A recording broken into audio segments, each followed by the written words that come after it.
साधक को भी स्वभाव से शुद्ध, स्निग्ध, मधुभाषी और लोक पावन होना चाहिए। जल से शिक्षा ग्रहण करने वाला अपने दर्शन, स्पर्श और नामोच्चारण से लोगों को पवित्र कर देता है।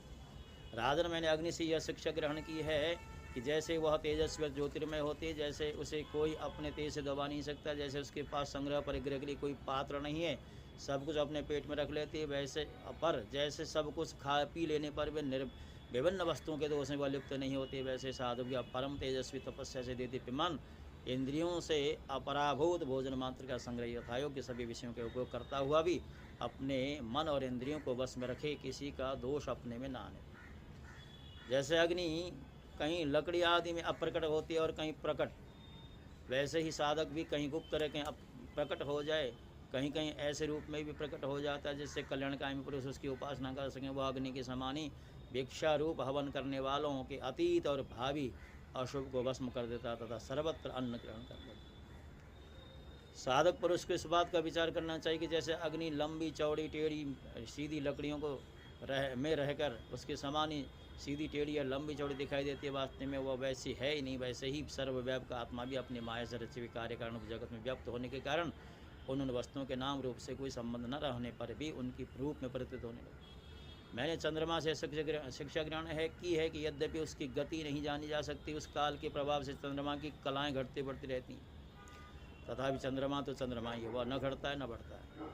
वैसे ही जन्म से लेकर मृत्यु पर्यंत जितनी भी अवस्थाएं वो सब शरीर की, आत्मा से उनका कोई संबंध नहीं। जैसे आग की लपट अथवा दीपक की लौ क्षण क्षण में उत्पन्न और नष्ट होती रहती है, उनका यह क्रम निरंतर चलता रहता है परंतु दिख नहीं पड़ता, वैसे जल प्रवाह के समान वेगवान काल के द्वारा क्षण क्षण में प्राणियों के शरीर की उत्पत्ति और विनाश होता रहता है, परंतु अज्ञानवश वो दिखाई नहीं पड़ता। राजन, मैंने सूर्य से यह शिक्षा ग्रहण की है कि जैसे भी अपने किरणों से जल पृथ्वी का जल खींचते हैं और समय पर उसे बरसा देते हैं, वैसे ही योगी पुरुष इंद्रियों के द्वारा समय पर विषयों का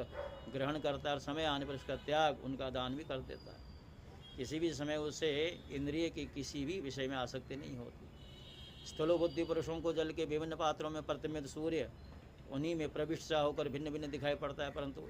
इससे स्वरूपतः सूर्य अनेक नहीं हो जाता। वैसे ही चल अचल उपाधियों के वजह से जान पड़ता है कि प्रत्येक व्यक्ति में आत्मा अलग अलग है, परंतु जिनको ऐसा मालूम होता है उनकी बुद्धि मोटी। असल बात तो यह है कि आत्मा सूर्य के समान एक ही है,